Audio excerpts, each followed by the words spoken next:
It's actually, those were very exciting times because that was the very first, actually that project and at the same time the other oil. Okay, ladies and gentlemen, if I have your attention, I think we'd like to get started. I apologize for interrupting what looked like very productive conversations. That's half the point of these kinds of meetings, is to get you all in the room and have a conversation together. But we do have some very interesting fodder for further discussion this afternoon, so I do want to get started. Welcome to the Woodrow Wilson Center. My name is Jeff DeBelko. I'm fortunate enough to direct the Environmental Change and Security Program here, a 14-year-old program that tries to put the worlds of scholarship and policy and practice together in the room, as well as the worlds of environment, population, health, conflict, and security. And so we're hitting a lot of those today, to be sure. And so it's terrific that all of you have been able to join us. We have an excellent panel. Allow me to say a little bit about the context. First, about the Wilson Center. There's some new faces, so let me say quickly that the Wilson Center is actually the formal memorial to President Wilson. Congress set it up in 1968 as a place where, reflecting his legacy as both scholar and politician, these two worlds could come together and talk. There are amazingly too few opportunities for that to happen in this town and elsewhere. We also do it by law on a nonpartisan, non-advocacy basis. And so, again, especially because we're trying to get some folks with very different perspectives in the room, it helps that the Wilson Center itself does not have a particular angle. Environmental Change and Security Program, as I mentioned, is a 14-year-old program. Really was started, and the title kind of reflects it, in 1994, not by accident, but very much the timing of coming out of the Cold War and trying to understand how a range of global issues connected to this broad diplomatic development and security and conflict agenda, issues that we're tackling with today. So we're pleased to be building on a long history of facilitating these kinds of discussions. And today's session, Innovative Partnerships for Peace, the role of extractive industries in resource-based conflict prevention and mitigation, is obviously a key slice of those issues and those connections. And it's also the first of a series of meetings that we're having, a series that we've entitled New Horizons at the Nexus of Conflict, Natural Resources, and Health. Designed the series to promote dialogue and new thinking around these nexus of conflict, health, and environment, and a place where the worlds of scholarship and worlds of practice, but really focusing on engaging stakeholders, promoting partnerships, figuring out about who's innovating, how they innovating, what mistakes we want to avoid replicating, and identifying new entry points for intervention. So we'll really, in this series, a series that'll go every month for the next 6 months, trying to focus on practical approaches that can be utilized in program design and implementation. The next meeting will be either February 21st or 28th, and we're having some difficulty with the date, in part because we hope to bring in by video teleconference folks from the Nepal mission, the USAID mission in Nepal, and bring some of those folks into the discussion. The discussion will be entitled The Power of Local Natural Resource Governance in Conflict Contexts. This series, I'm pleased to say, in what, and somebody please correct me, but it seems to me the first time that these three offices at USAID have kind of formally collaborated in co-funding a program. And I think that's significant for the kind of vision and leadership that it takes for that collaboration, because it's not easy, but also reflects how, when we're dealing with integrated development challenges and conflict challenges, we really have to have all the people at the table. So the Office of Natural Resource Management, Office of Pop and Reproductive Health, Office of Conflict Management and Mitigation, with additional support from the Africa Bureau and the Asia Near East Bureau. So a lot of folks at the table in conceptualizing this program and supporting it. Cynthia Brady, Hannah Fairbank, Heather Diagnos, Mary Melnick, Tim Resch, there are a number of folks here and additional folks as well. So we very much appreciate this support. And again, I would note it's the kind of integrated thinking within agencies and across government that we need so much more of. So it's terrific that AID is taking that step. So let's get on to the panel. Enough of me talking. We have three panelists, and I'll introduce them in the order that they're going to speak. We'll have all the presentations and then move to a discussion. So Jill Shankleman is Senior Social and Environmental Specialist in the Multilateral Investment Guarantee Agency of the World Bank.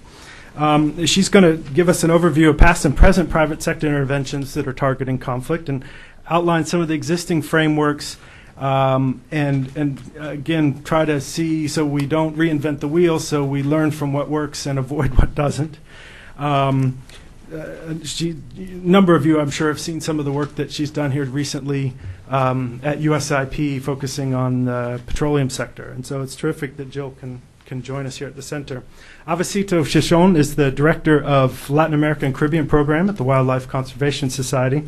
We'll discuss a specific case to really give us some specifics on how WCS indigenous groups and the Gas Transboliviano mitigated conflict during the construction of the Bolivia-Brazil gas pipeline. Obviously, highly contentious set of issues, and we want to learn from that case. And so it's terrific that Avecita is going to share those insights.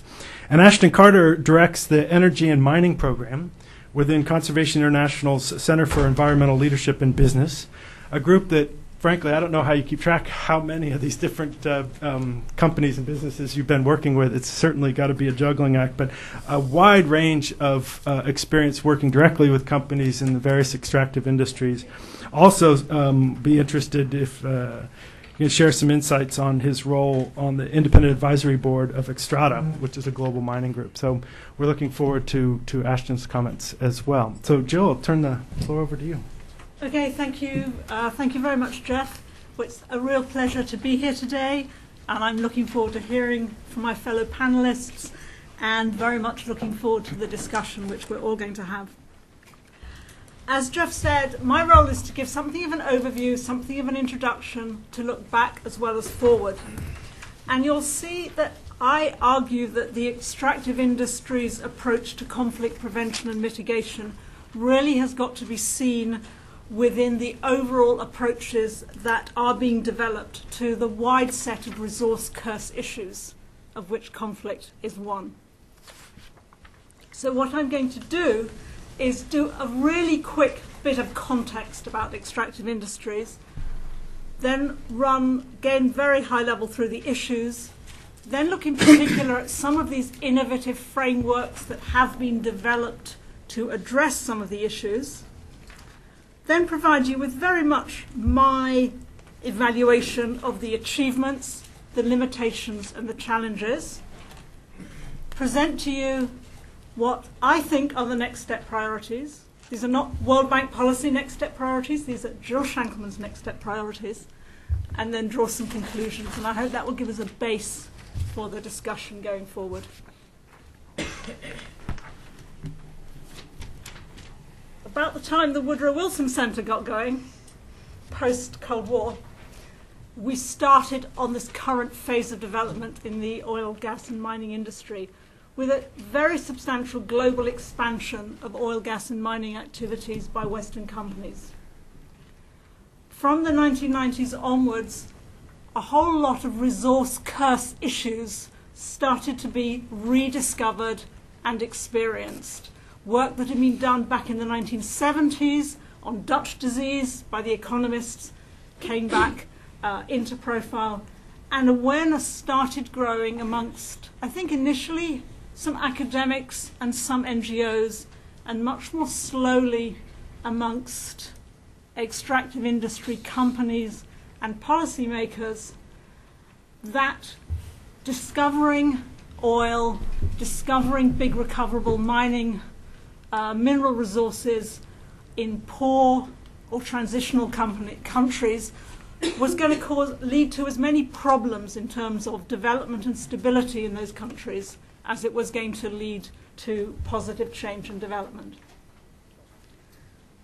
Around the mid-90s, there started being also the development of some NGOs, and I would cite particularly Global Witness, who started taking a very strategic look at different aspects of the problems presented by resource extraction, and started developing quite systematic and rather holistic approaches to how these issues could be addressed, and were open to discussion and dialogue with companies. And this confluence of factors led towards the end of the 90s and the first couple of years, 2000, 2001, 2002, to the development of some very innovative frameworks for structurally across the extractive industries addressing some of the substantial issues, as well as a pattern that started to emerge of local project-specific partnerships between NGOs and companies. This trend that started late 90s, early 2000s has been sort of slowly gathering momentum. We've also seen in the last few years this sudden acceleration of change in the extractive industry, really driven by surging demand for petroleum and minerals linked to China, primarily, not exclusively, primarily to China's very rapid economic growth. That has brought in multiple new entrants, both in terms of countries which are either looking for or producing oil, gas and minerals. At one count, a couple of years back, half the countries in sub-Saharan Africa had land out for exploration tenders, and many, many, many new companies in the sector. Two main types. We've all heard about the big Chinese, Indian, Malaysian state oil companies, which are now starting to operate internationally with some enormous success. So on some counts, the largest Chinese company is now as big as or bigger than ExxonMobil. Depends how you calculate it, depends which day you calculate it. But also, and often not as much recognised, a huge number of junior mining companies, of independent oil and gas companies, pulling together capital from here, there, everywhere, getting hold of a small concession somewhere or some half-dead fields which there might be something to recover in. And if you look at any of the mining, oil and gas sort of trade journals, you'll just see a suite of new names of companies coming through. So the landscape has changed a lot. With the surge in demand for oil, gas and minerals, the balance of power within the business has shifted from the companies to the governments. Governments sell concessions to companies to explore. Early 1990s, companies, the Seven Sisters, had quite a lot of capacity to sort of dictate terms to governments. Now governments everywhere are absolutely in the driving seat. And you can see that in the multiple numbers of ways in which concessions or concession terms are being renegotiated in a very structured, negotiated way, in the terms have changed way. And this is all reflective of the shift in the balance of power. Okay, so what are these key resource curse issues? I don't want to tell you what everybody knows, but just worth reminding ourselves, there's a whole set of macro issues when a country starts producing, particularly oil, to a lesser extent, gas or minerals, Dutch disease, real problems with getting the rest of the economy to grow. Governance issues, corruption issues, large slugs of cash or large slugs of money are going to whoever controls the government in the form of resource rents. And a whole associated set of corruption and use issues associated with those. And quite often conflict issues associated, which is essentially, in various different forms, conflict issues associated with control of the wealth. And then when we look at areas which are new to extractive industries, there are often a very common set of local issues. There are almost always some negative social and environmental issues, impacts. People are coming in, land is being taken, there are pollution risks. There are very tricky issues to do with benefit sharing, because think gold rush, when a mine comes to an area, there are very definitely some local benefits. There are jobs, there are economic opportunities, there are shifts in the balance of power. There are company community projects. Some people will gain from those, some people will lose from them. Whole issues which can lead to conflict around the distribution and sharing of benefits. And there are also security issues. I think many of us have been, for example, to mine sites in remote areas where there was traditionally, there's been a history of no police system, no court system. Disputes have been either resolved through the traditional framework or not resolved at all. Suddenly, when a mine or an oil field comes, there is a large security presence associated with that. The challenge has been how to make that new security presence something that aids the security of the community there and doesn't damage it. Also, and this is a very brutally crude statement, but I think I would pretty much stand up to it, there is a widespread absence of effective regulation and control in these countries. So if you're developing an oil field in Alaska, there's a well-developed regulatory control system. Many, many developing countries have got regulations on the books. In not many cases are they systematically and effectively applied.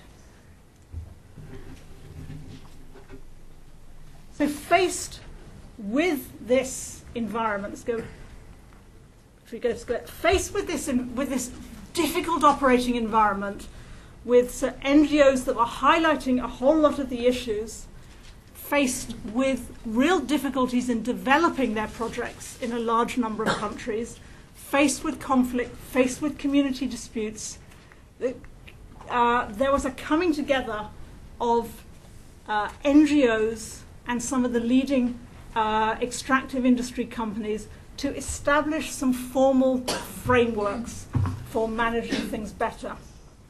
And I've just listed here the main frameworks. The ones that are in blue are extractive industry specific. The ones that are in black apply across sectors. So if we look at EITI, this was launched in 2002.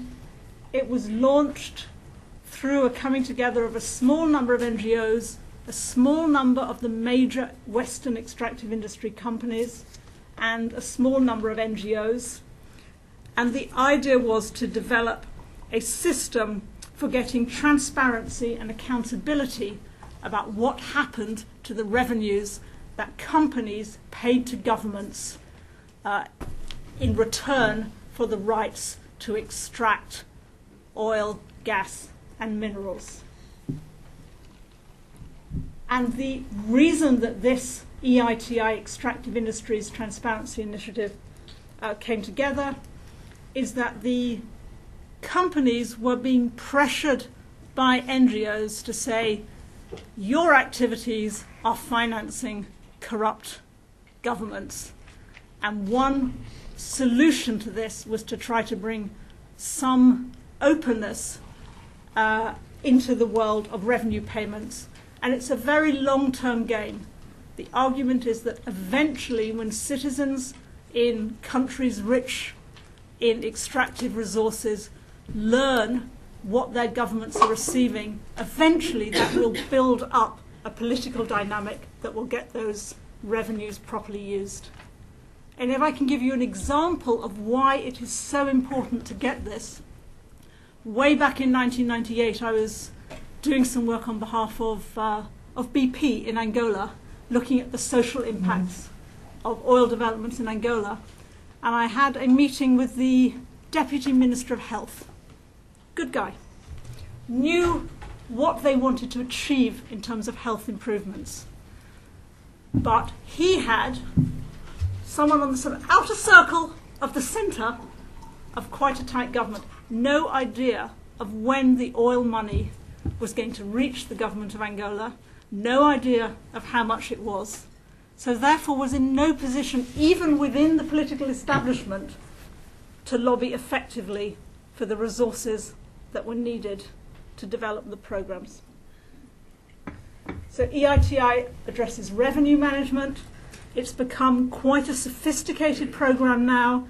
It's reasonably well resourced with a secretariat and backed up by a trust fund that's administered by the World Bank that helps governments establish, in collaboration with companies and NGOs in their country, systems for systematically and reliably reporting on what companies pay to the government and what the government does with that money. But it's still fairly small scale. There are only about 25 governments of oil and minerals producing countries that are at all engaged in the process at the moment, and there's some really important ones that are not engaged. Angola, Sudan come to mind. Kimberley process, this is the process relating to conflict diamonds, and the process establishes certification of a diamond supply chain to confirm that diamonds haven't been produced out of conflict zones and are not financing conflict. And I'm not going to say an awful lot more about Kimberley because you've probably all seen Blood Diamonds and you can all read the transcripts of the Charles Taylor case that's going on now, where it's all spelt out in gory detail. That was launched in 2003, and that has got most, if not all, of the major governments of countries producing diamonds and importing diamonds into that system. The voluntary principles on security and human rights address a very, very detailed and specific issue, which is how to ensure that the security provided by security contractors and by government, police and military for extractive industry operations do not undermine the security and human rights of people living in the areas around. That came about as a result of NGOs arguing with more or less accuracy that security provided or equipment provided to security guards for extractive industry projects was actually being used by paramilitaries or by government forces to attack the communities, or that there's a systematic pattern of overreaction by security forces to labour demonstrations or community demonstrations. So a group of companies, NGOs and the US and UK governments came together during 2000 and negotiated a set of fairly detailed principles that companies would seek to adhere to in delivering security. Again, it's fairly small scale. There are about 20 companies that are signatories to the principles, about 6 to 8 NGOs, and 4 governments. So the Dutch and the Norwegians have joined the scheme. But the principles embodied in what we call the VPs have now been incorporated in other sets of standards, so are beginning to have wider traction.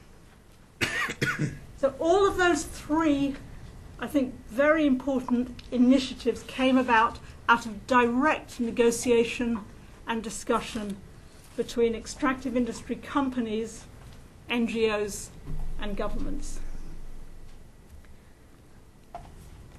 Latterly, and formally launched in 2006, there is a very comprehensive set of environmental and social performance standards that were developed by my sister organisation, the IFC, part of the World Bank, that are also applied by MEGA, the organisation I work for, and are applied by all of the commercial banks that are signatories to the Equator Principles. And these are standards for addressing the local environmental and social impacts of major projects. So there are very detailed standards about impact assessment and management, and then about a whole set of specific issues ranging from labour and working conditions to pollution control to land acquisition to community health, safety and security, come on, help me out here, to indigenous peoples, cultural heritage and biodiversity. So 8 very detailed standards backed up by detailed application guidelines, which I argue have really become a set of sort of quasi-international standards for managing for impact identification and mitigation. although these standards were developed by the IFC, they were developed through a very consultative process in which there was a great deal of input, both from NGOs and from companies, which is why I've put them in this innovative approaches category. Finally, the Global Compact. This is a UN initiative. A UN initiative under which there is a set of 10 principles covering environment, human rights, labour, and was anti-corruption. And companies, and now public sector bodies and cities, and sometimes academics, are invited to sign up to adhere to these principles. And then if they sign up to adhere, they're expected to participate in a number of events, which are essentially information sharing, knowledge sharing. So this is a kind of entry-level, multi-stakeholder approach to dealing with some of these difficult issues. And as a sort of entry-level, it's got the largest participation. There's about 5,000 organizations have signed up, of which over 3,000 are companies. For a company to sign up, it requires the chief executive to sign. And most interestingly, this has got some adherence from companies in India, companies in China, companies in Russia and the former Soviet Union. So it's got a big, wider reach. And it's starting to essentially say to the companies, you need to find ways of working according to these fairly broad, but not undemanding, principles on environmental protection, human rights protection, labour standards, and anti-corruption. So these are the formal frameworks that have emerged over the last 7 years or so, which allow, to some degree, for some of the conflict issues associated with extractive industries to be addressed. Just to go a little deeper into that, some of the specific connections to conflict prevention in these frameworks. Within the voluntary principles on security and human rights, there is a set of requirements relating to risk assessment, and this means that a company that is signatory to the principles in relation to any project where it's operating must do a risk assessment that includes a conflict analysis. What is the history of conflict? What is the potential for conflict? Can we understand what the drivers are? They must identify what the security risks are, both to their operations from their location and to the surrounding environment as a result of their operations. And they must undertake an assessment of what's the potential for violence and what's the rule of law capacity to handle incidents. Secondly, within the environmental and social performance standards that are applied by MEGA, by IFC and by the Equator Banks, and are also gradually being adhered to by a whole lot of other export guarantee agencies, there is a requirement for major projects in kind of difficult areas to undertake security risk assessments, including looking at the patterns and causes of violence, and to undertake an analysis of whether the project could exacerbate or cause conflict. And the whole tenor of these standards is, if you see an impact, then you need to say what you're going to do to avoid or mitigate it. Okay on timing? We're getting I'll be run. sure to leave time for discussion. I'll run, okay. Okay, so these are the frameworks. A quick look. What have they achieved? What are their limitations and what are the challenges? These frameworks, I think, have really achieved the production of a set of standards that a set of very good standards for avoiding or limiting risks. They've generated some really positive models for tri-sector collaboration between NGOs, governments and companies. And a lot of people now have experience of working that collaboration. And I think they've developed some on-the-ground successes, but really only time will tell. Extractive industry projects take a long time to develop. They're many years in operation. It's only going to be 20 years down the line when we really see how successful this has been. What are the limitations? These frameworks have all got fairly narrow participation. Out of this huge set of companies, there's not many that are involved. They are still mostly voluntary, and they are Western driven, and that's a big issue in some of the producing countries. What are the challenges? Delivering on these standards is not easy. For a company to commit to working to the performance standards, to comprehensive implementation of the voluntary principles, to governments to commit to implementing EITI is not an easy task, and there is a shortage of skilled and experienced people who know how to do this. There's an issue about really embedding these standards because of the voluntary nature. And I think there's a real risk of maintaining momentum. This was all very, very exciting a few years ago when it started. But, you know, people move on. People are excited about different things. There's an issue about keeping the momentum going.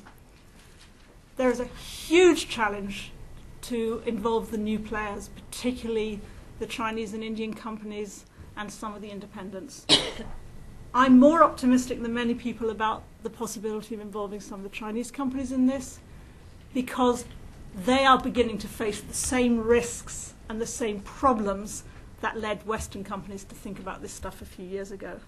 And I was in Beijing a couple of months ago, and it was really noticeable how many of the mining companies were talking about the need for sustainable development strategies, the need to understand these issues.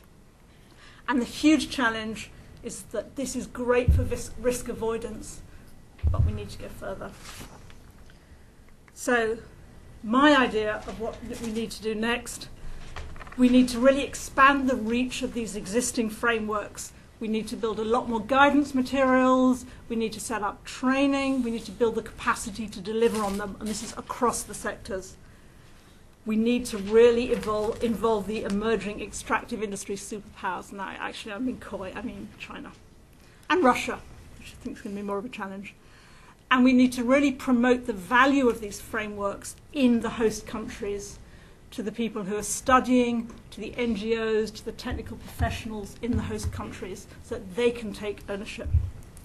What do we need to do as well is we need to develop some approaches. I don't know what they are, but I think this innovative collaborative model is the way to do it. We need to find ways of addressing the access to energy issue. It is just not going to be politically sustainable to continue to develop energy resources in poor countries for export when people living around the sites don't have electricity. It's just not going to be workable, and it's not getting enough attention.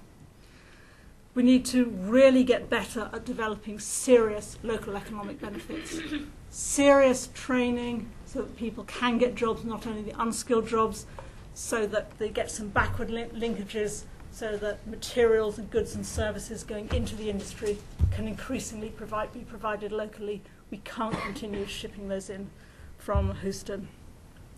We need to get smarter about community programs. There's a lot of reinventing the wheel as community relations staff, community development programs, company after company, start learning the new stuff. And my colleagues in the IFC ComDev Fund are doing a lot of work on this. But there's a history of wasting an extraordinary amount of money spent on community development projects for all the same reasons that people in the donor community know about projects going wrong. And we've just got to start getting a lot smarter about that. And I think we need to develop now to start developing a vision of resource extraction that actually leads to development. We've got quite good at stopping the worst things going wrong, but that's not enough. We've got to go forward. And I'm going to pass on my last slide. Okay, well, you can bring those points in the discussion. I will do. Thank you very much. Thank you very much. Yep. Okay, why don't we turn the floor over to Avecita, and we'll do a quick switch on the PowerPoint. Okay, you're happy with that? I think we just have to put this here. Yeah.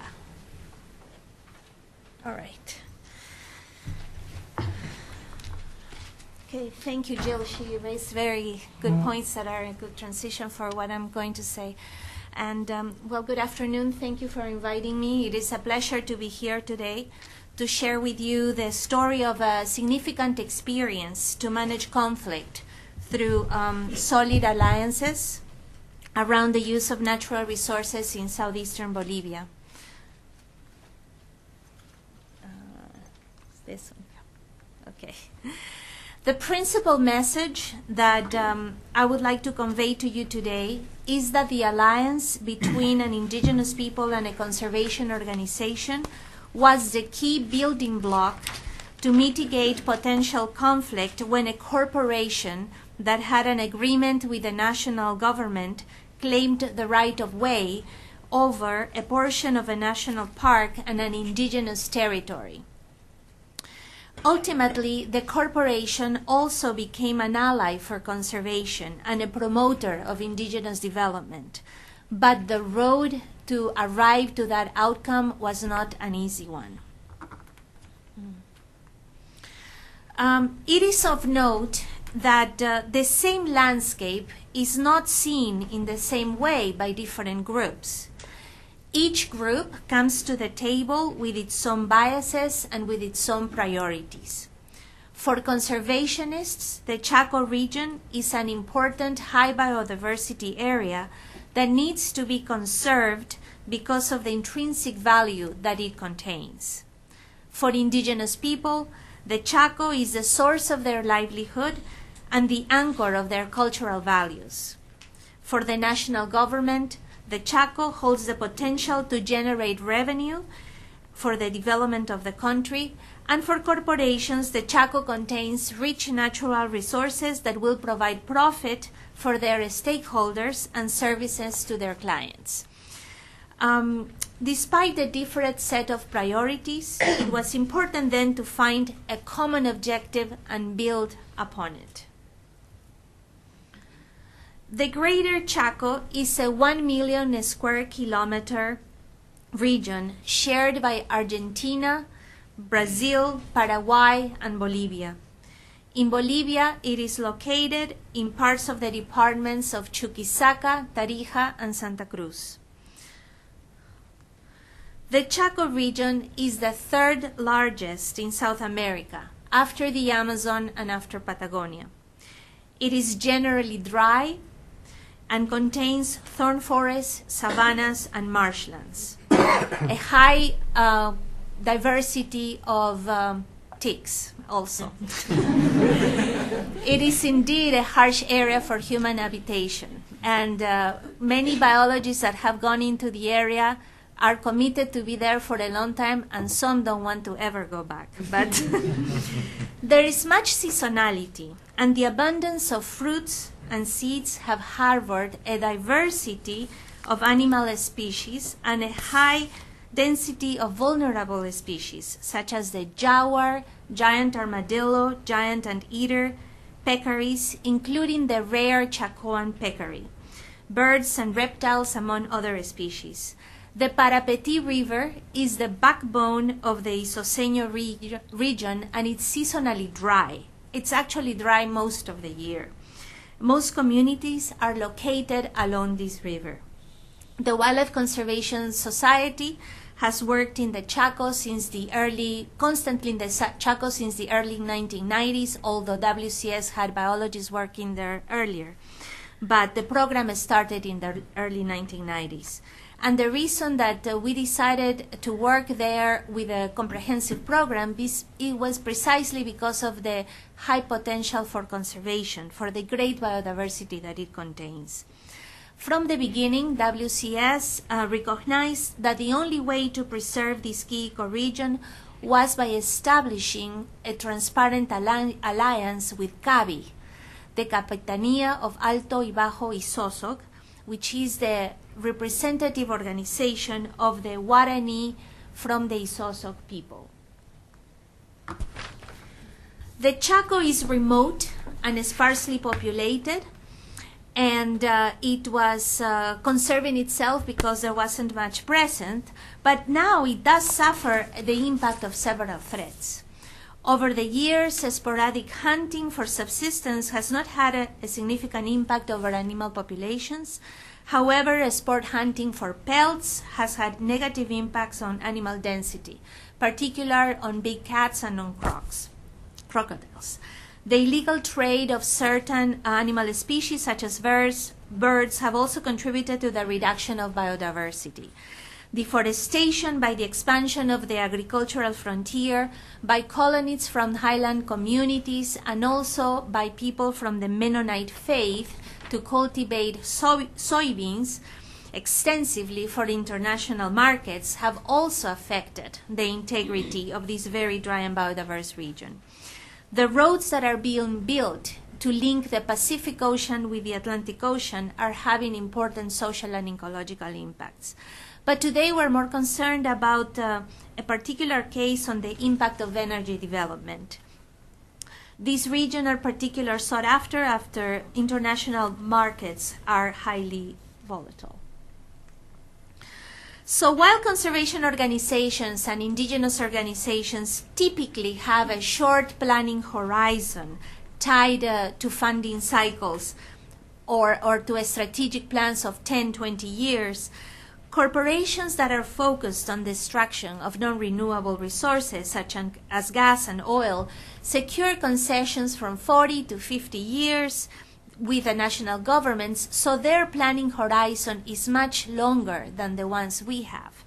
And they are framed over a longer period of time. And this is precisely one thing that we need to address as conservation organizations, is having longer periods of planning. Here in this slide, what you see is the connection of these different pipelines. And today we will talk about this western part, which is the pipeline that goes from Bolivia to Brazil. But it is connected to the rest of the pipelines in the southern cone.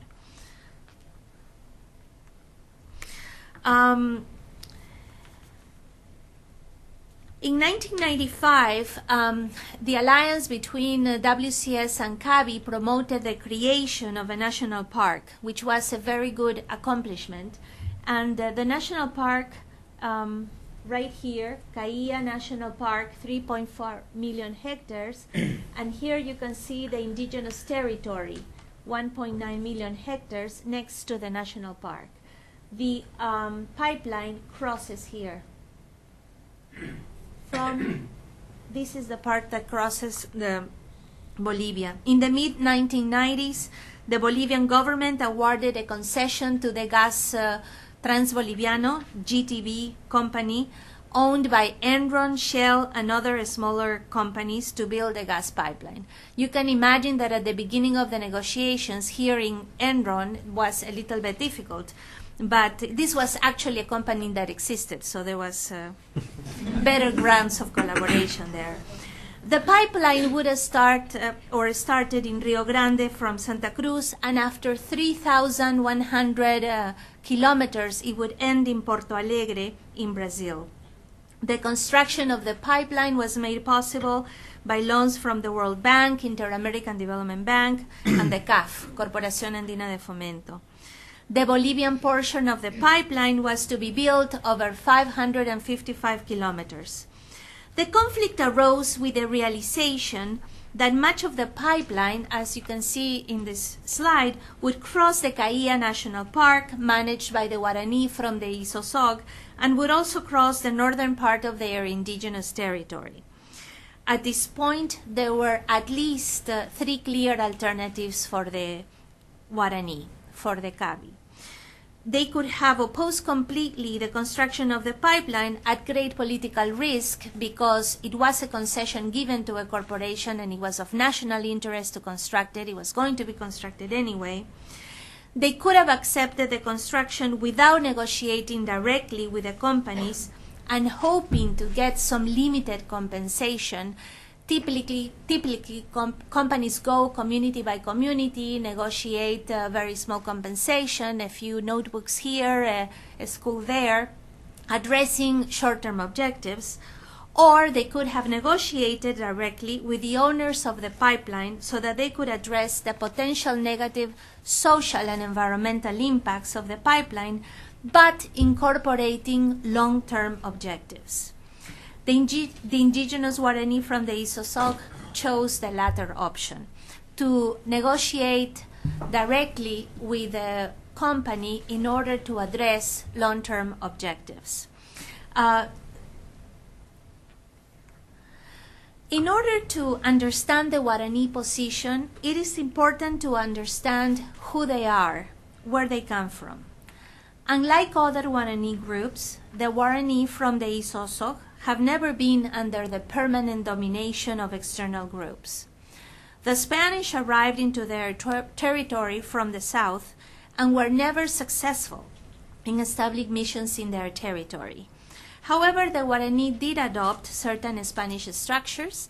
So the Guarani from the Isosog were good farmers and organized their society around the hierarchical structure of capitanes, or captains, political leaders in reality. In all times, there were two captains, one that was concerned with internal political issues and another one concerned with war issues, defending their territory from outsiders.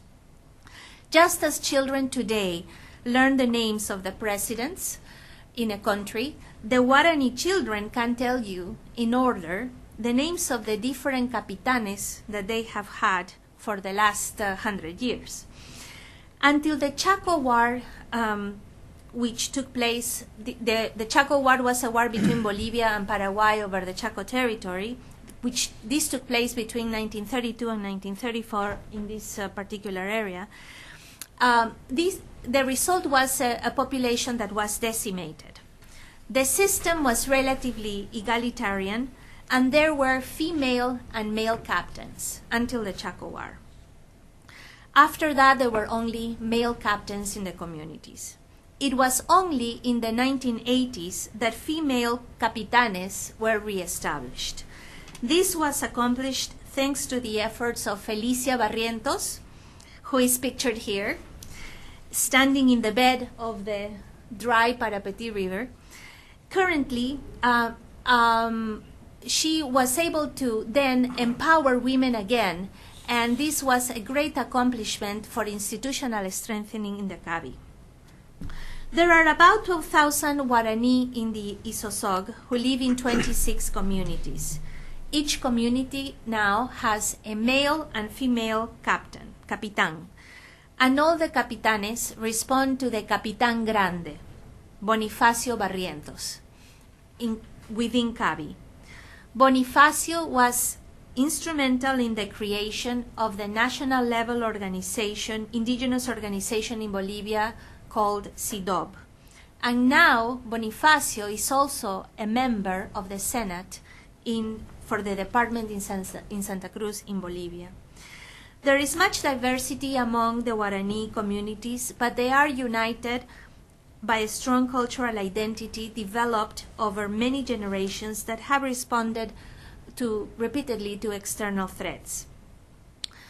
As indicated earlier, WCS began working with Gabi in the early 90s, and this resulted, one of the accomplishments was the creation of the national park in 1995. So now what we can say is that the Guarani from the Isosog are responsible to manage 5.3 million hectares, and it is very remarkable for any indigenous group. The construction of the gas pipeline generated a conflict over the access to and control of a portion of the land within the national park and the indigenous territory. At the beginning, GTB was not interested necessarily in addressing the long-term objectives of the indigenous people.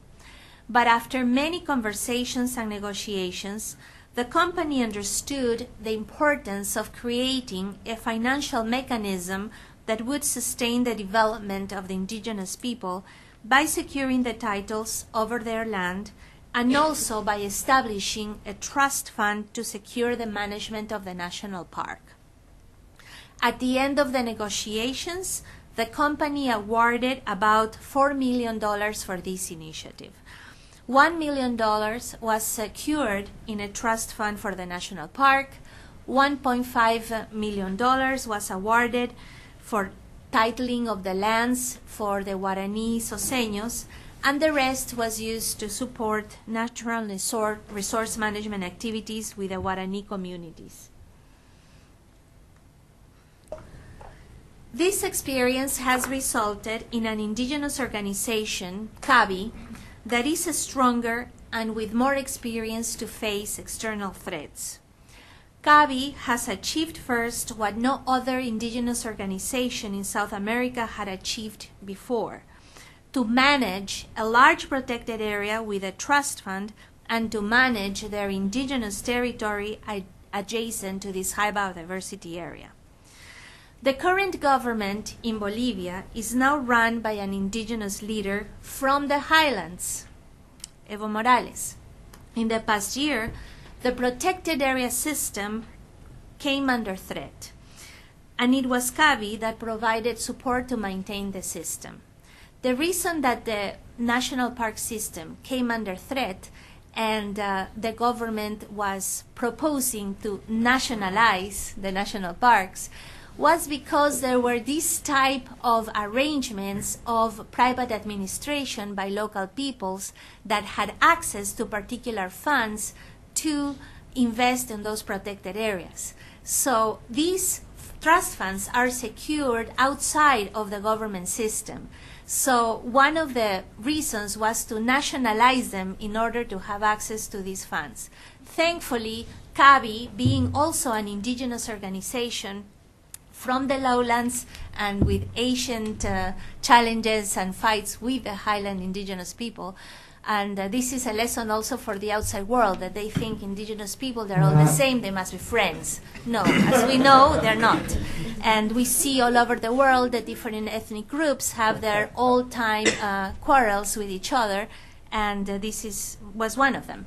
But the thing is, the big lesson here is that it wasn't WCS, it wasn't the oil company, it wasn't other entities that were defending the system of national parks.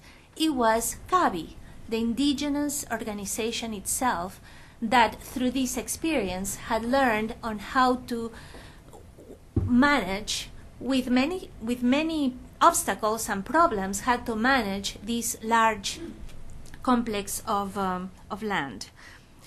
And therefore, protected areas then can become anchors to achieve sustainable development, but when placed in the right context.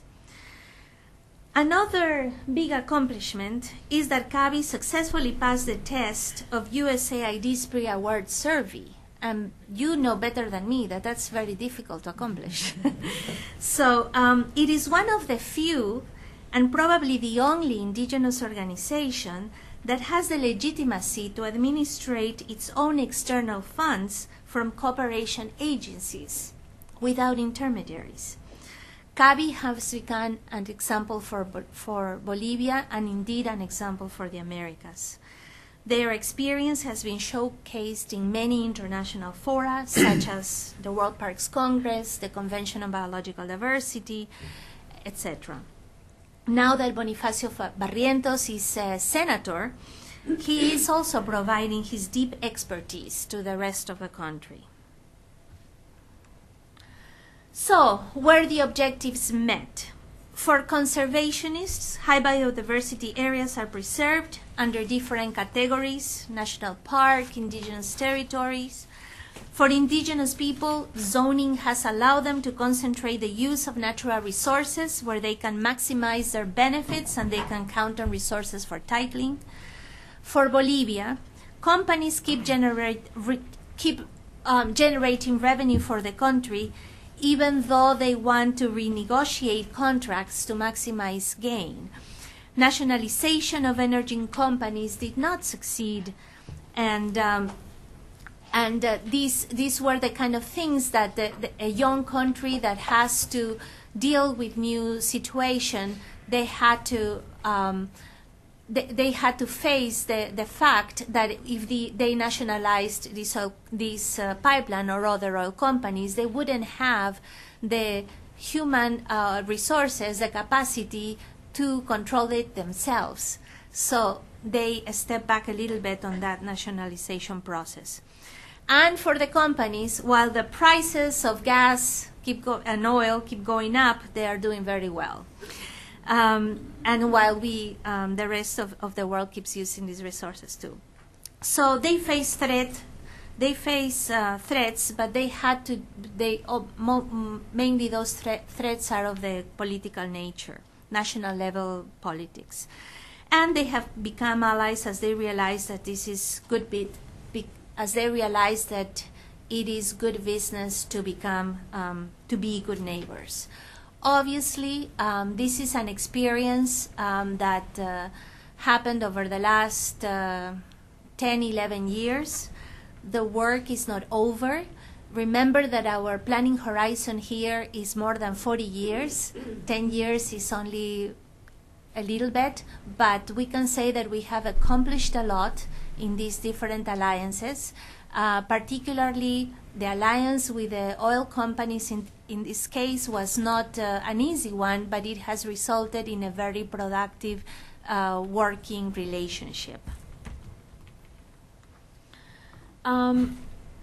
We have been talking about institutions, but it is important to recognize that during the time of the negotiation and implementation of the project, there were key individuals that participated and had to think outside the box in order to structure a financial mechanism that would address long-term objectives. And I listed the main ones here in this slide, because I think it is important to recognize them.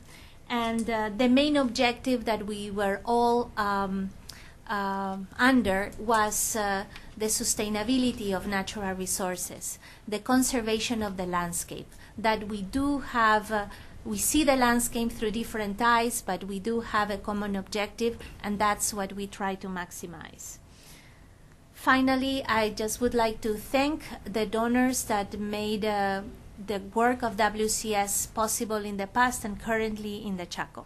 Thank you very much.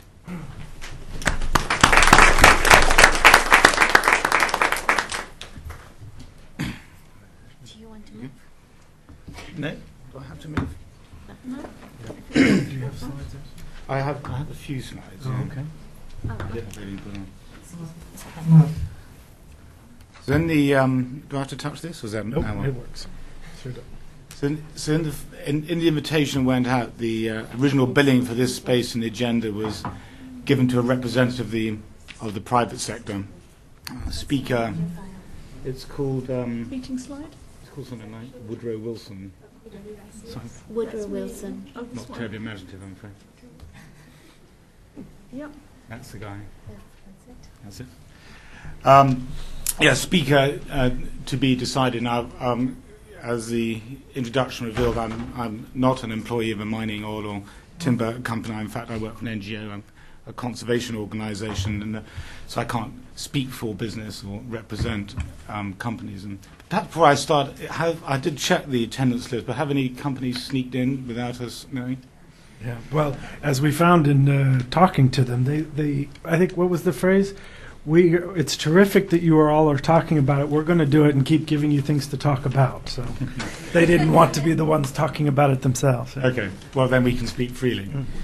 But I have had the opportunity to work quite closely and yes, and continue to work very closely with companies on some specific cases. Some of these quite deeply at different stages of its development. So I can talk from my experience of working with companies and try to give a sense of what they experience and some of the challenges they face and some of the solutions they are finding or developing to overcome some of the problems that come up in the course of developing natural resources. So if I slip into the first person plural, you'll know that I've crossed over.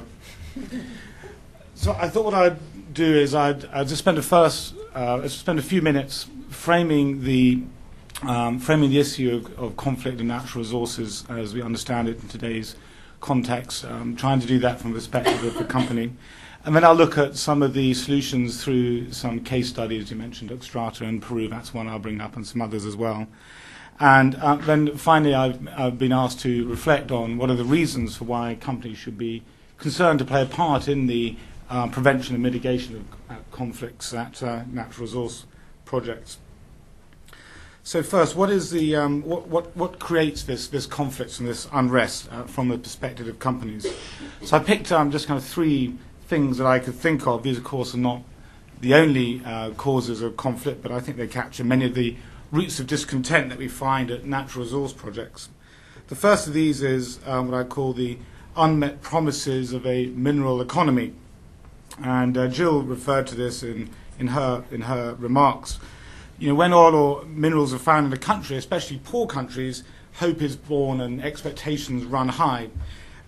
But many of these countries that become dependent on minerals or oil not only fail to prosper, but in some cases their economic position worsens because of their natural wealth. So this has been called since the 1990s the resource curse, and people really understand resource curse of having two kind of root causes. One is this corruption or governance issues, where there's a culture of inequitable or unfair patronage. Another one is this idea of Dutch disease, where an economic malady really, which is brought about by starving one economic sector, normally agriculture, on which of course poor people depend mostly, of investment for another, mostly minerals or hydrocarbons, which then leaves a country vulnerable to unfavourable economic swings. But the result is the same, is that the promise of renewed prosperity, of continued and sustainable growth, or of a positive shock to the economy from resource extraction is not realised, and if it is not delivered, then expectations are not met. Now, companies often feel that they're caught in the crossfire of this phenomenon, and they get the brunt of the very real disappointment and frustration that populations feel. Their companies are often accused of malfeasance or of poor conduct, at worst, accused of bribery, where the company benefits from purposeful wrongdoing in a country that has weak governance, or at best they're accused of not caring or acting, so the crime of omission. But of course, they feel that this blame is unfairly placed at this door. This is not a resource curse so much, where the company is a kind of the wicked wizard, but this is a governance curse to which they are a pawn. And the days of companies running off with the country's family silver and leaving the escutcheon empty are really pretty much over now. Host countries are no longer shy to take considerable taxes and royalties, other economic rents, mineral rents from foreign companies. Companies are also criticized if they become involved in the political processes in the political system in developing countries, although of course that's quite common in this country, especially that is perceived to favor their ends. Yet this is a political issue. So what are companies to do? And companies, I think, certainly the ones that my organization works with, realize that they do have a responsibility to act as civilized neighbors and not to shirk difficult situations. So what is then the role of companies to prevent and mitigate unrest, where that unrest and conflict arises from the poor use or inequitable distribution of funds which are generated from mineral or hydrocarbon development? And this is one of the things I'll address through one of the case studies. So the second cause of this conflict, as I see it, is what I would call participation from communities that are local to a project. And by this I mean participation both in the economic process and in those major decisions that affect their lives and livelihoods. The first results in haves and have-nots, with the obvious consequences of that, and the second in a feeling that in the community of disenfranchisement, of being left out, of powerlessness, of being disempowered. And both lead to a population with their back against the wall, with few other options than either to continue and be content with this feeling of disempowerment, which few of course are, or to push back and maybe rise up and resulting in some conflict or unrest. Now most people, and including people in companies, want to do what they can for those less fortunate than themselves, but for a company it's not only unsustainable for the business to use its own core resources to make for a more equitable local economy, such as hiring unnecessarily, for example, but it's also unsustainable for that local economy itself. So what can companies do to make sure that companies are not divided by their presence, by their intervention, especially when that intervention is in the name of greater economic prosperity in the region or in that locality. One thing I hear of less today than I have in the past for the 12 or so years I've been working with the mineral sector is that when a company enters into a location that there is nothing there, the exploration site is entering into some sort of wilderness, that people don't really have a livelihood there, and this is going to be the saving. What we've learned, what we've learned is that in nearly all these places there already is a pre-existing system of some sort, some pre-existing economic system or livelihood system or ecological system which supports people. Now these systems vary in their sustainability and their equitability in terms of who gets what. Some have been weakened by other interventions, and some have persisted and are strong. And how well that community is going to respond to the presence of a mining, oil and gas, or even the timber company, is going to depend in part on that as well. But if the project is going to displace people and their livelihood systems, there will be fallout, especially where those people don't perceive that what they have received in return is better than what they had before. So how do we deal with that? A company can no longer take the role of, or never has been actually, in my opinion, be able to take the role of the local government or national government for that matter, or interfere with the political process in regard to decisions that are taken about development in the oil area, in the area being developed. An oil and mining company is still essentially an economic player, despite of the CSR revolution the last decade or so, and it is competing for land and resources along with other economic actors. It is not an economic or a land use planner. So what can a company do to avoid conflict arising from a lack of participation in the economy or in decisions around a landscape in which many communities survive and have indeed been thriving before the company arrived? And one thing I believe is that Jill talked about we need to look at a new model, new paradigm of extractive industry development rather than just projects. But for the moment, when we have an intervention from oil and gas and mining companies, we are looking at a large impact because it is a large project and it's going to bring about change, and change is in the social world impact. So the job really here is to see how we can lessen that pain, how we can accelerate that positive change. It's there's a temporal plane here. Impacts happen in the short term. How can we accelerate that change so that it benefits within a generation those people who are most affected in the medium to long term? The third area, which I think is a cause to a lot of the conflict of extractive industries, is what I would call operating in sensitive areas. The possibility that a mining project, an oil and gas project, can cause unmitigatable impacts. There are what they call residual impacts. Impacts that are unacceptable to very many people, that in some way break through some threshold which is unacceptable. And feelings are very strongly held about certain places being encroached on, where the intervention is going to somehow undermine the integrity of that place. Now, of course, there are different types of sensitivities: social, cultural, traditional territories, spiritual. For today, I'll just look at some examples of the ecological sensitivity. Now, another kind of point about this is that, and I think Avecita made this point, that companies operating in this country or in much of Europe in a democratic, pretty much a good democratic process in which land is measured and designated and codified, the areas of ambiguity are less. This is not a luxury that companies have when working in many developing countries. So the challenges facing companies in regard to sensitivities are, who decides what the sensitivity is? Who decides what the threshold is? The IFC has a critical habitat standard. Who decides what is that critical habitat? Who decides what trade-offs are acceptable? How much ecological capital can be substituted for economic or social capital? Is it true that extraction and the preservation of biodiversity are necessarily incompatible, for example? Who decides that?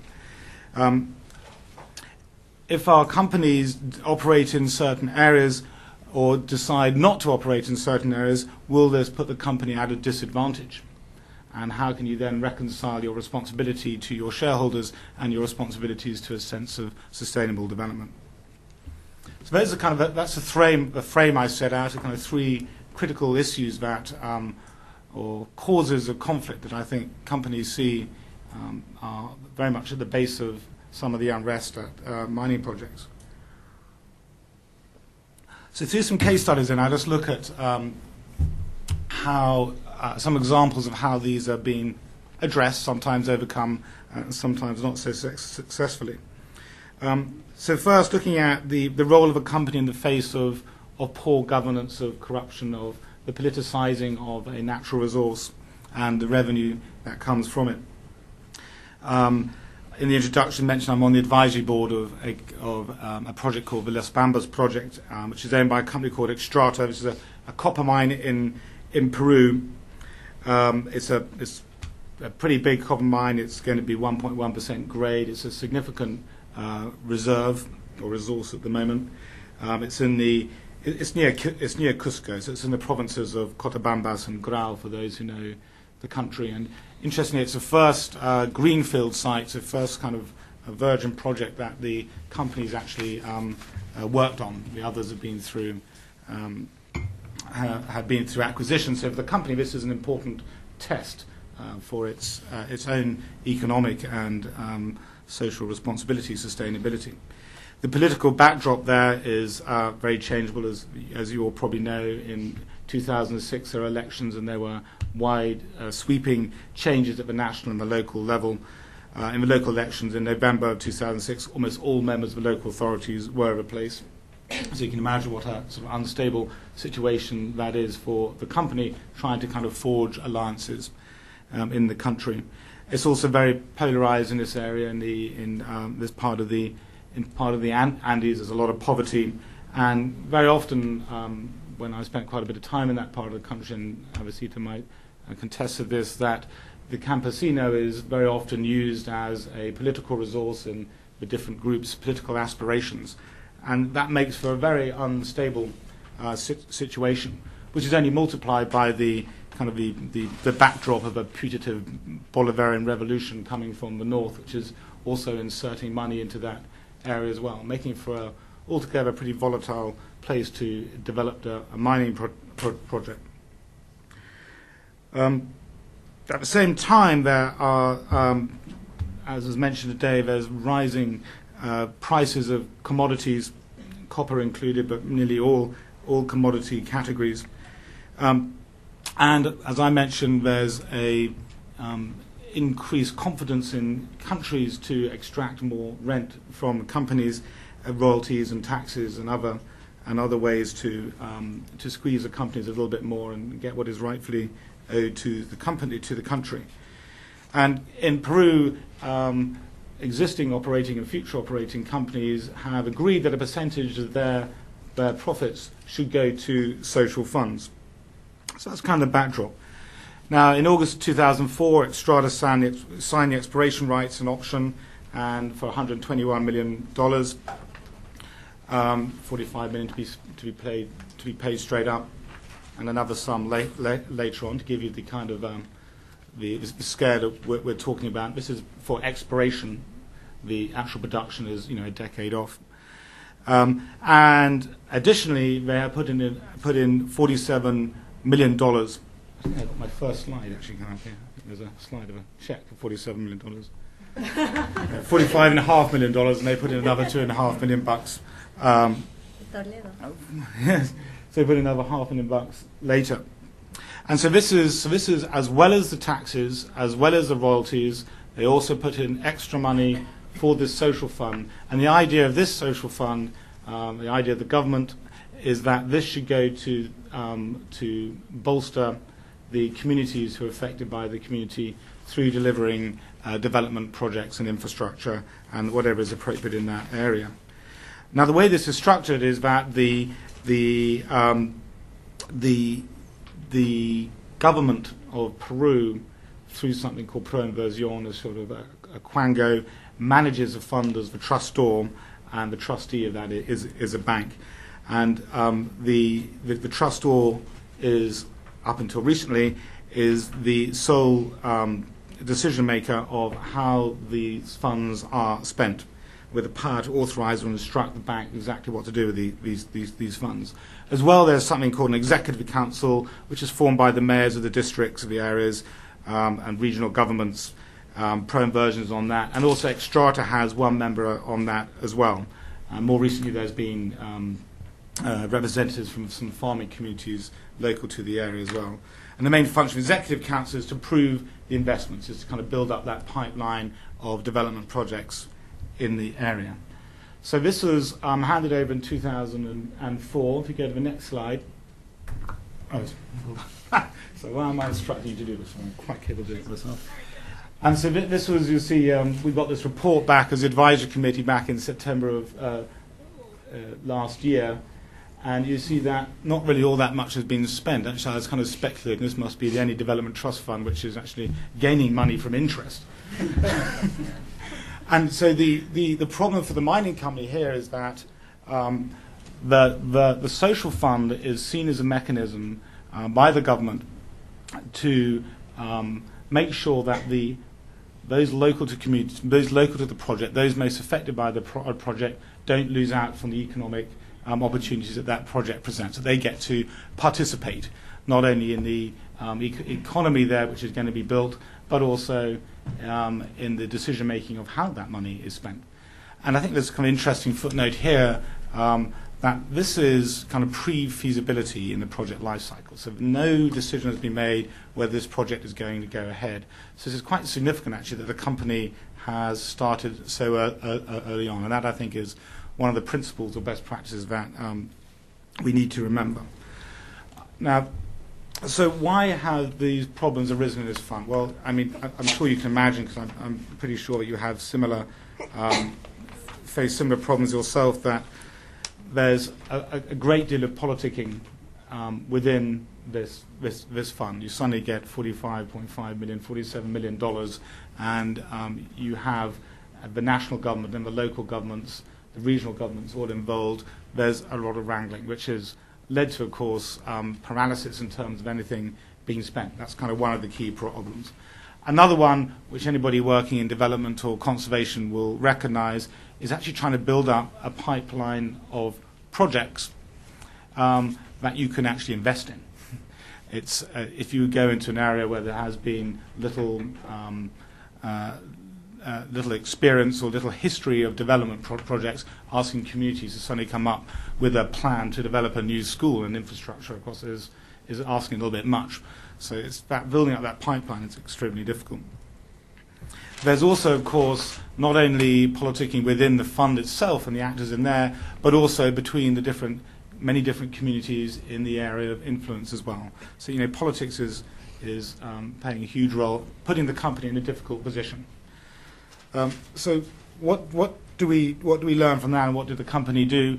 Well, more recently, so after September, in October, Pro-Inversion, who was the managing of the fund, who was seen as really being the roadblock to progress there, they resigned with some twisting of the arm, and there's a new structure, a professional manager has been put in place, and some progress has been made in actually spending that money. And one of the things we had to keep on pushing the company to do was actually to get more involved in the politics. They could not draw a line between them and the fund. And so they did actually use their influence more than they would have liked to or felt comfortable doing to begin with, and they brought around a positive change. And they did that because it is a very considerable risk to the companies and that project. Another thing that they did, which I think is important, is that you can't rely on these type of funds only if you're going to try and build relations with local communities through development. And so they also put in another, I think it's about $9 million at this early stage, into their own social investment program as well. So they're not waiting on this to clear itself up. But there still remains a pretty serious problem for the company as we see it, as this could become a very considerable political football, and the company will lose out, and significant political risk. So that's kind of one example of where this mismanagement occurs in reality, and how a company is facing that at the moment.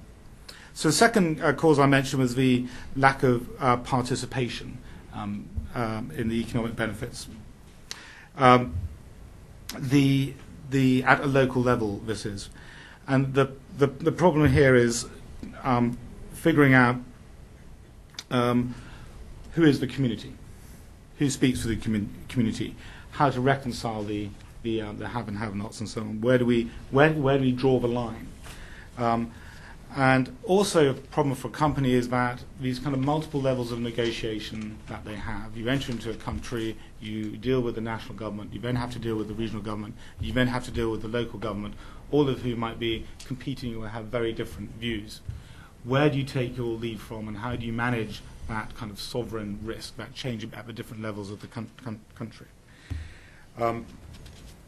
So the example of this one is a little bit of an old case study. Is Las Cristinas in southeastern Venezuela, and this was or still is actually one of the largest deposits of gold in South America. Its current ownership is in dispute, but at that time when I was studying, it was owned by a company called Placidome, whose ownership has also changed. Things change fast.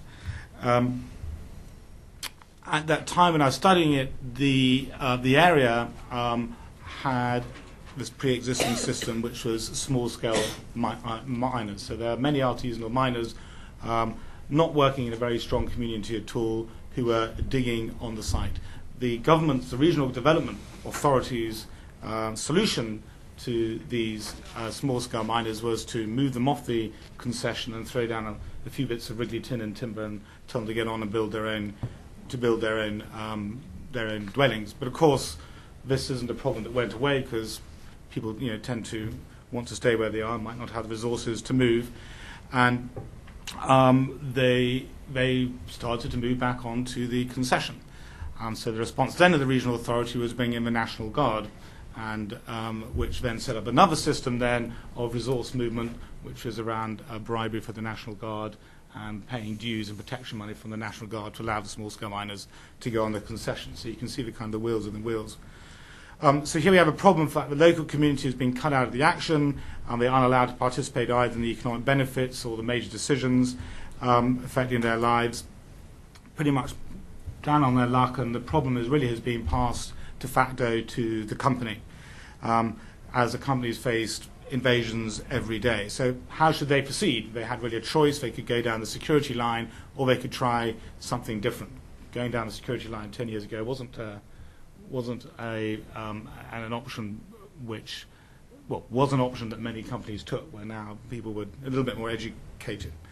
But they took a different view, and I'll just read out very quickly this little vignette from the response to the manager at the mine.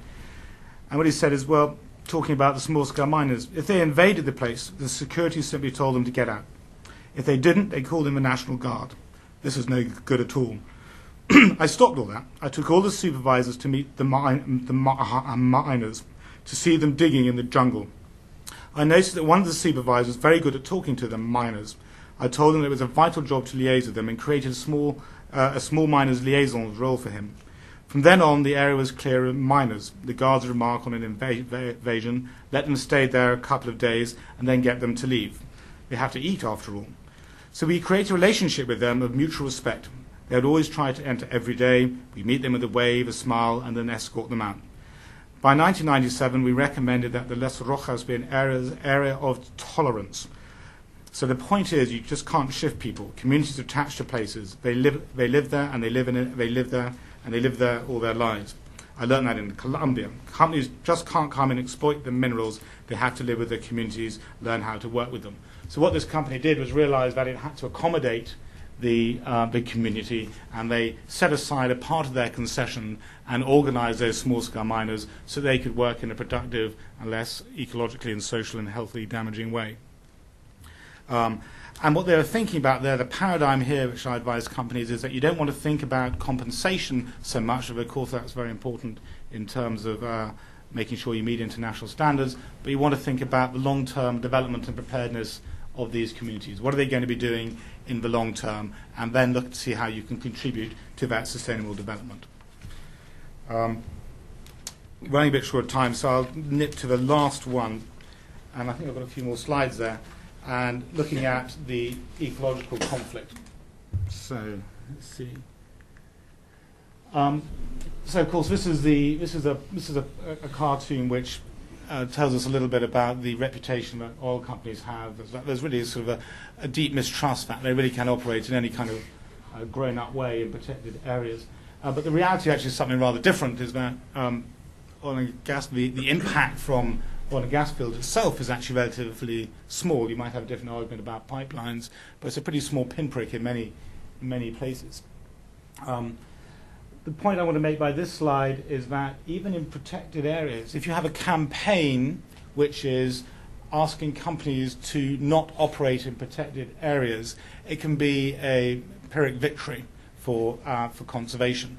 And that is, if you're a government, you want to make sure that your mineral is exploited, so you're more likely then to draw your boundaries of protected areas so that they allow for mining to go ahead, which is the case in Mount Nimba, which is like kind of number one most important area for many different reasons ecologically. And you see that there's a point on this, but there's a gap in the middle there, that little kind of indent there, which is right at the top of a refuge on top of the Mount Nimba, where the mining is allowed to go ahead, where everything else is reserved. So ecologically speaking, that's pretty much a disaster. So the point I really want to make about ecological conflict from point of view as a company is that companies have become pretty good at the EIA system, by and large, the environmental impact system. But that actually is the only mechanism they have of checks and measures around the social and environmental impacts. And if you look at this graph, where the red line is the ability to influence the design, you can see that it declines sharply by the time the EIA comes into play. What we really want to be doing is building in information at the very early stages of a project, which at the moment companies don't do. And I mentioned this earlier in the case of Extractive and Las Bambas, that they are beginning to think these things very early. If you can do that, then you can anticipate and you can design around it. If you can't do that, by the time you get to the EIA, which really is kind of making a case to the government, there's been too much invested in that design to alter it. And you can get many situations. You get a situation like BTC, for example, where it's particularly inflexible. So really the message there for companies in the learning is that we've got to get information very much early on in the process. I mentioned what kind of information should we look for, and there are now, I'm racing through this by the way, but there are now quite a few global databases which are agreed by the environmental community which do identify areas of sensitivity and priority. These are things that companies need to, and are in fact beginning to incorporate. There's some kind of nice maps here of this is Camisea, and so you can see here that we map the pipeline against these ecological areas. At the moment, not many companies do this. You would think that they do this. They don't do this. And they need to do this at the very earliest stage. I'll just nip through these ones. And yes, maybe I'll just finish on this slide. Let's see, we've gone way over anyway. On the kind of conflict, what can companies actually do to avoid conflict around ecological areas? Well, there's some choices. The top left here, this is a picture of Witches Farm, which is a site managed by BP in the UK, the south of the UK. It's got 4 Ramsar sites, so it's got a lot of important biodiversity area.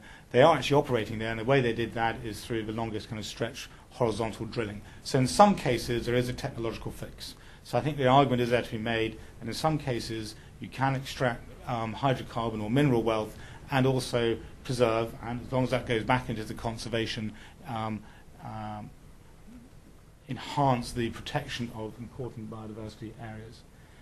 The second one to the top right, that's the BTC pipeline, which goes through many protected areas. Again, you can route the pipeline. There's many discussions around how to route the pipeline to avoid those areas, but only if you know where they are. So knowing where they are early on is most important. In the bottom right-hand corner, this again is BP, where this is called Whaleback in the Rocky Mountains, where the decision was taken, in fact, that this was not compatible with the aspirations for nature conservation in the region. So this was actually gifted back to the TNC with a grant. And the bottom left there is a reminder that, Sakhalin 2, where Shell was involved, that in fact if you don't alert yourself to what are the ecological risks very early on, you can face a lot of conflict, which there was in terms of NGOs and eventually the financial sector, and was ultimately used as as a justification, as an excuse by the Russian government for repatriation. So maybe I'll just stop there, and we can, if the business case comes up, I can touch on that. Yeah, no, terrific. Thank you very much, Ash. I appreciate it. 3 rich presentations that give us a lot to chew on. I want to go to the floor, and we have microphones so that the folks who are watching the webcast can hear your question. If you could let us know who you are and pose a brief and concise question, then we'll do that. I think we'll collect a few and then give our panelists a chance to respond. So who would like to kick us off with a question? Yes, sir. Aaron Zilkowski from PACT, and I have a question for Jill. First of all, she had mentioned that there are different international frameworks that have been put into place, EITI, voluntary principles, etc., and that one of the critiques of that is that they've been perceived as very Western-driven.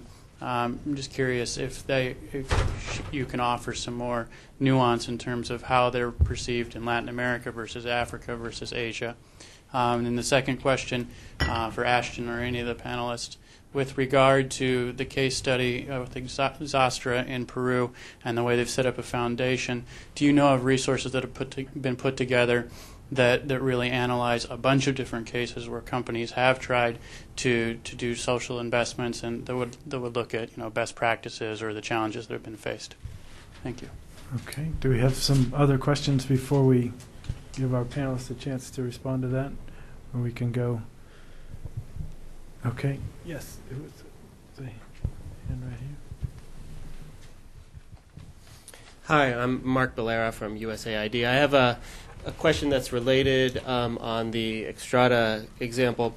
In the case where you said they put $47 million into a community development fund, where were their tax payments going? Was any of that money coming back to this region? Was the $47 million a replacement for tax revenue going to the local community that for national political reasons wasn't happening? And can then, to relate to the other question, can you expand that and talk about social development funds in general and how the local development relates to the national political scene? Mm-hmm. And to piggyback on that too, Assheton, is that truly an exception to a rule and getting in so early with such a significant amount of money? And are there mechanisms for where the benefits of that getting in early are being shared and any prospects for others adopting that approach? Yes, please.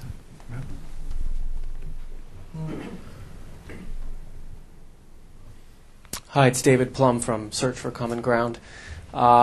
Also a question about that social development fund. If you have any lessons learned about how to involve local stakeholders in that fund successfully and create a sense of ownership among local stakeholders to that fund versus it being more of a political fund with political actors. Thanks. Okay. Why don't we, Jill, would you like to start with the first one? Yeah, thanks, Aaron. I don't think I'm in a position to draw kind of continental compare and contrasts. I think what I would like to say is that as it has evolved, I think EITI has developed quite a subtle way of trying to overcome the barrier of this scene being seen as a Western imposed framework by building into its increasingly well-defined procedures the requirement that if a country signs up to EITI, they must set up a multi-stakeholder, locally based steering group. They must develop their own budget and action plan, and also has supported the approach that the government of Nigeria took, where for largely, I think, internal political reasons, they said, we're not really doing EITI, we're doing Nigeria EITI. So I think this is the kind of the requiring within schemes that there's local, national buy-in is the way through. But I don't think I can't draw any big differences between the continents. So the Las Bambas fund was not wasn't a voluntary fund. This was a part of the agreement, and that goes back to I suppose a couple of things. Although Avecita might be more informed about this than I am. One, there was a kind of an extraordinary tax on mining companies in Peru, and they negotiated a settlement, and then of a percentage of profits that mining companies would pay operating in Peru. And what the mining companies negotiated was that that would go into social funds, which should be directed to the communities affected by the mining themselves. That was for existing projects. So this was a new project, so it's slightly different from that, but along the same lines, is that the government was trying to extract more rent, and it was negotiated that it would go into this social fund. So it's on top of, if you want, what was existing in terms of tax. Now, of course, in case Las Bambas, because it's not operating yet, the tax and the royalties don't kick in until later.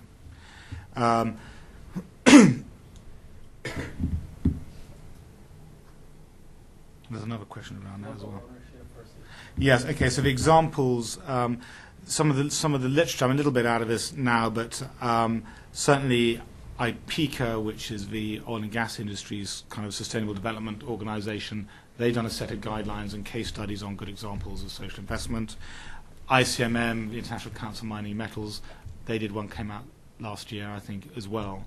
So those are kind of the industry case study, good example, the kind of the format. Several years ago, I also worked specifically on foundations and social foundations and did a few papers on that.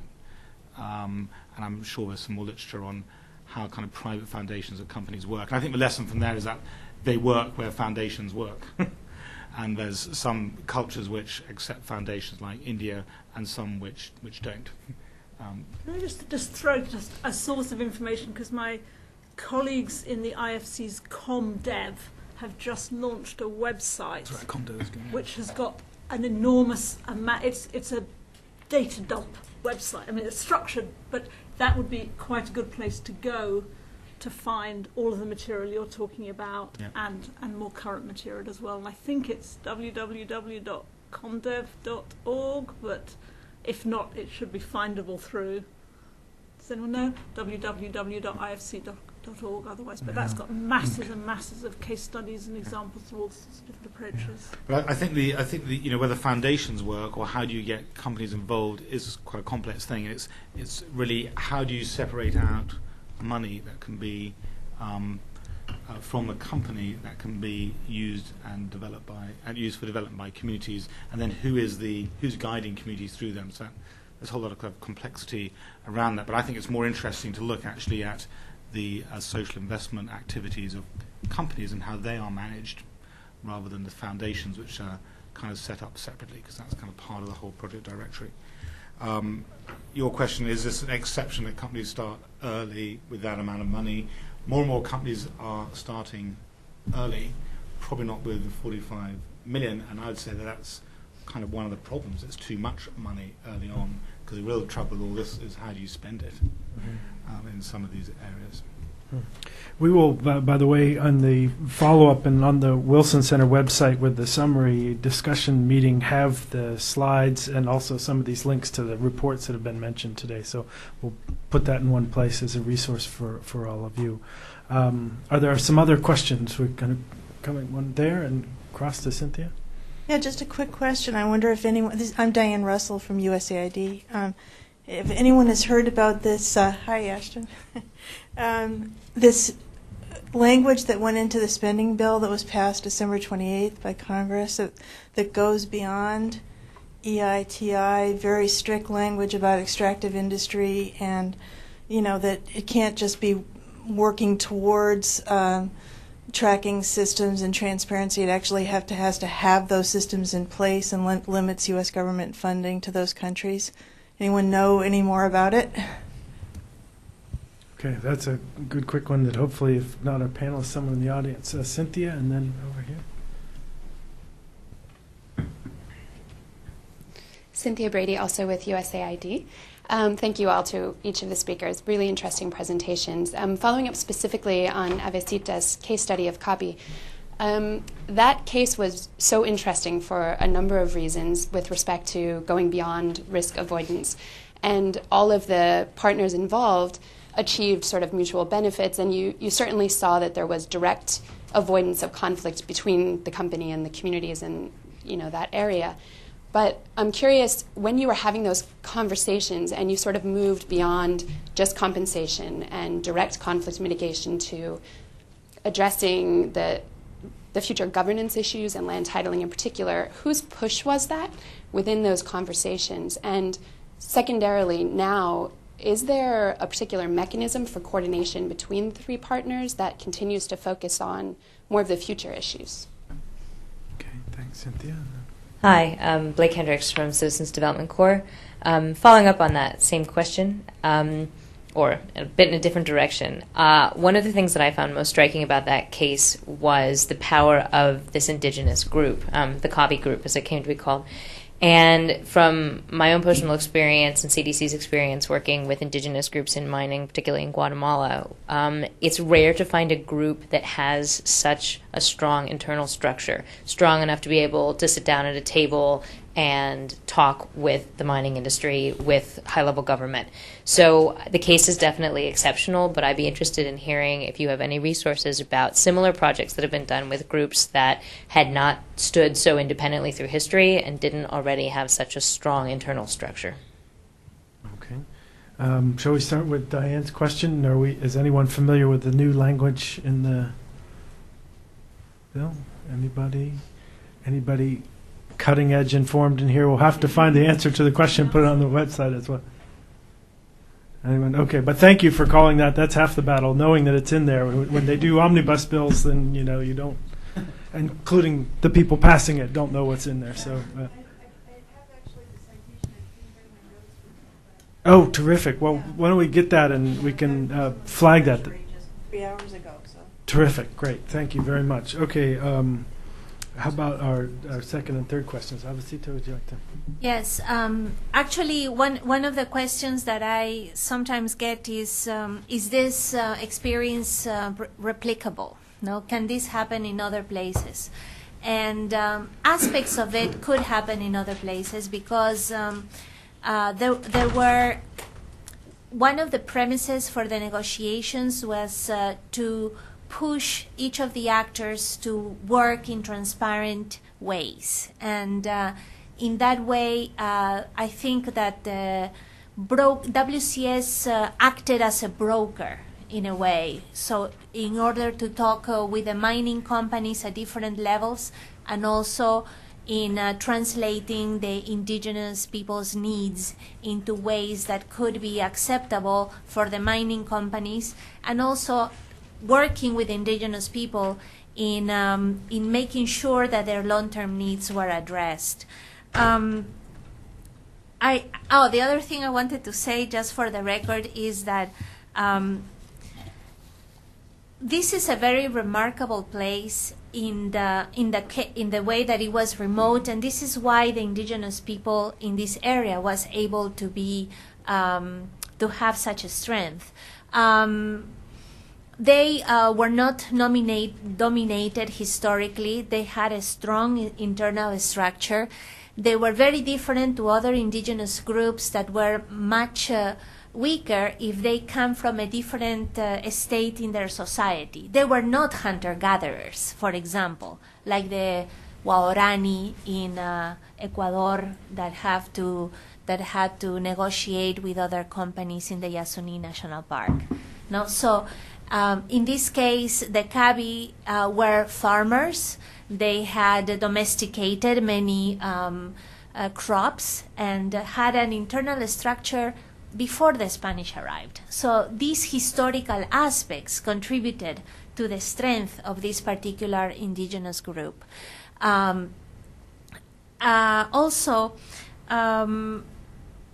in terms of the question of governance,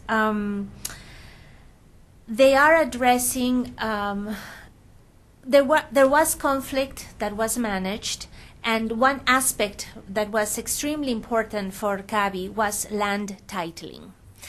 And this land titling was managed internally through the structures of CABI with external advisors that worked within the framework of Bolivian law, of the INRA, the Reformer Agrarian Law. So there were significant resources invested in demarcating the lands that were to be titled, and actually the indigenous peoples themselves were trained to go to the field and measure the lands and make sure that whatever was going to be titled not only incorporated their needs in terms of agricultural land that they needed for subsistence, but also in terms of their hunting and fishing needs. So the lands that were titled were taking these different resource use subsistence activities into account.